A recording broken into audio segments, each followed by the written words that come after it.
Shut up and sit down. 17.1 meaning and significance of adult franchise. अब देखिए, वयस्क मताधिकार जो है उसका मतलब क्या होता है और उसका महत्व क्या होता है वो देखिए।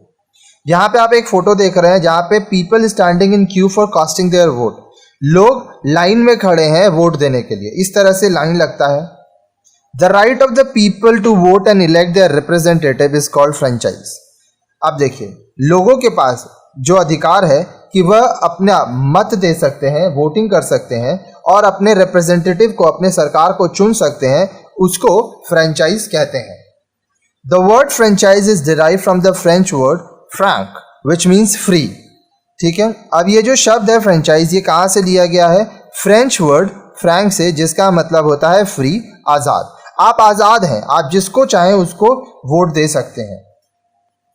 It means democracy at work, free exercise of right to choose one's representative. इसका मतलब क्या हुआ? जहां पर लोकतंत्र है, जनतंत्र है, डेमोक्रेसी है, वहां पर आपके पास ये अधिकार है कि आप जिसको चाहे अपना प्रतिनिधित्व चुन सकते हैं, रिप्रेजेंटेटिव चुन सकते हैं, और आप अपने मन से चुनेंगे, आपको कोई फोर्स नहीं करेगा। Adult franchise means that the right to vote should be given to all adult citizens without the discrimination of caste, class, color, religion और sex। अब adult franchise का मतलब क्या हुआ कि जो मतदान, वोटिंग का जो अधिकार है, मतदान का जो अधिकार है, वो सबको मिलेगा। हर वो व्यक्ति जो कि एक वयस्क नागरिक है, अडल्ट सिटीजन है, कहने का मतलब भारत में वो 18 साल की उम्र से बड़ा है या 18 साल का हो गया है, तो उसको अपना मतदान देने का अधिकार है। अब इसमें कोई भेदभाव नहीं होता है जाति के धर्म में, समुदाय के धर्म में, रंग के, धर्म के, या महिला है या पुरुष, किसी भी आधार पर आप डिस्क्रिमिनेशन नहीं कर सकते। सबको ये हक है कि वह अगर भारत के नागरिक है तो भारत में जो चुनाव हो रहे हैं उसमें वह अपना वोट दे सकते हैं। It is based on equality which is a basic principle of democracy. अब ये जो आधार है वो किस चीज के ऊपर है? कि सब एक समान है, जो कि हमारे जनतंत्र का एक मूल मंत्र है। It demands that the right to vote should be equally available among all.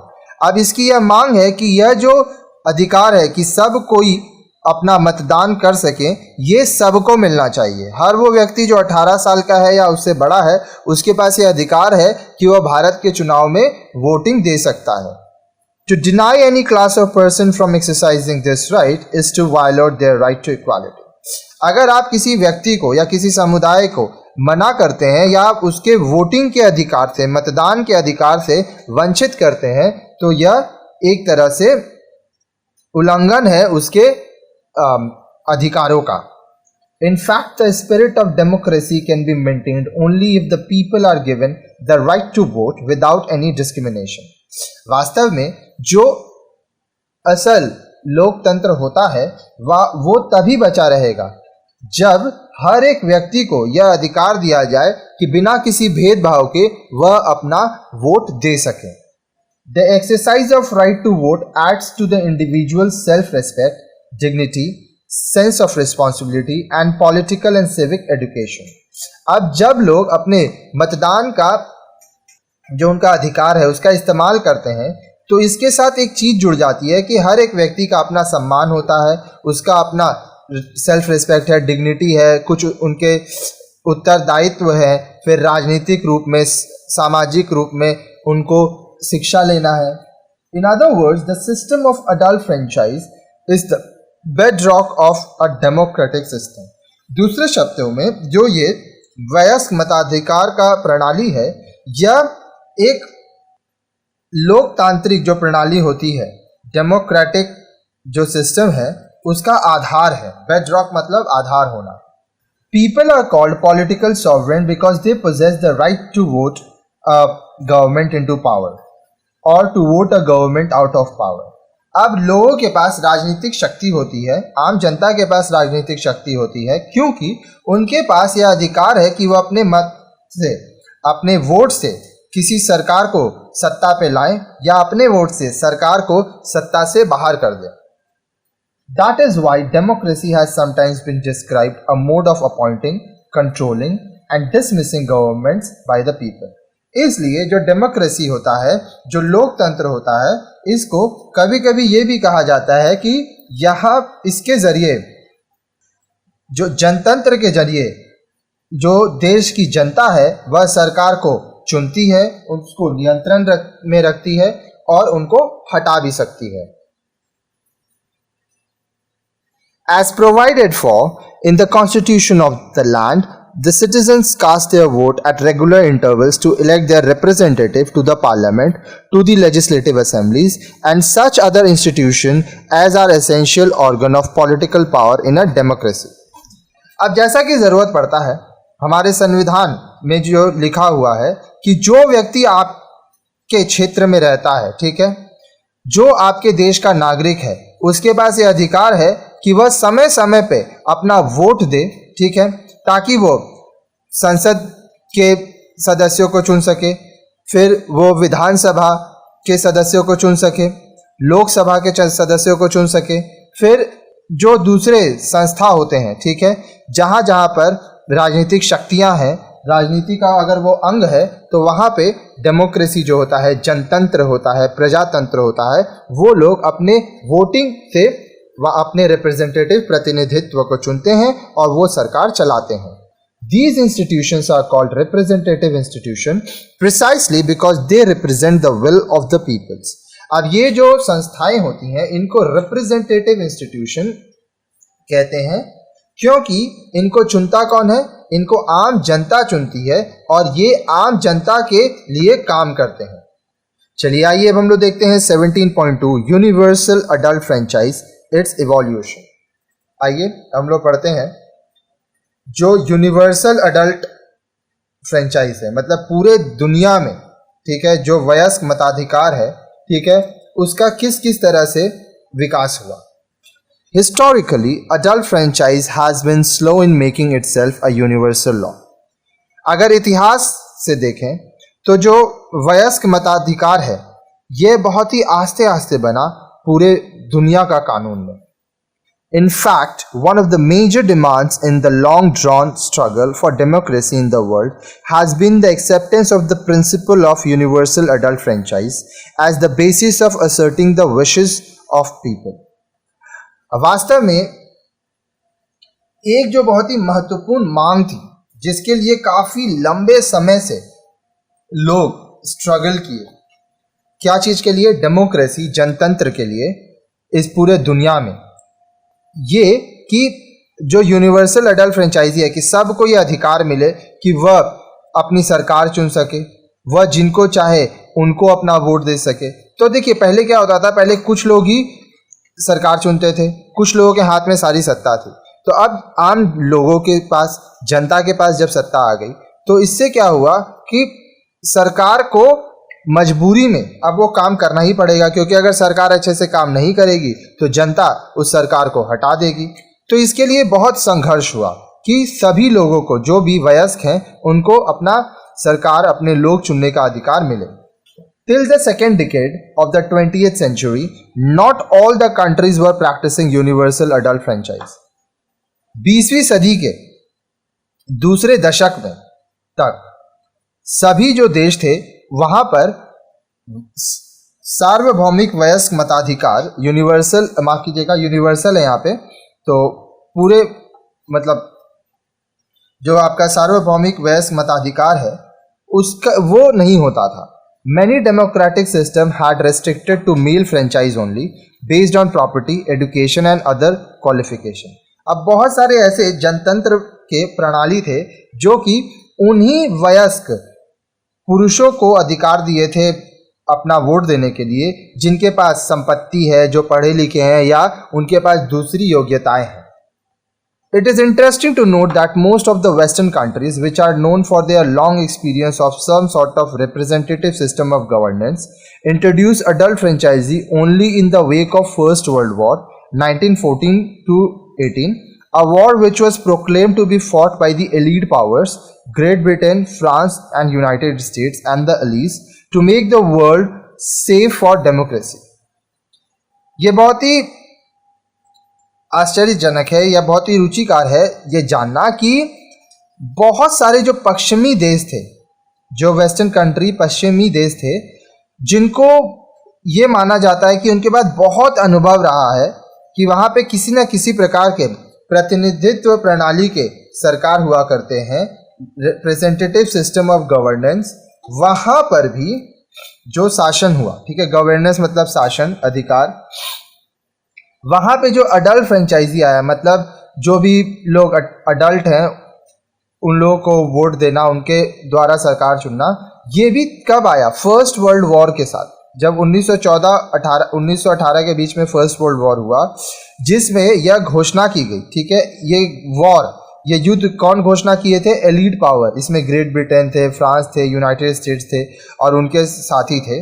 ये चाहते थे कि ये दुनिया सुरक्षित बने जनतंत्र के लिए, वर्ल्ड सेफ फॉर डेमोक्रेसी।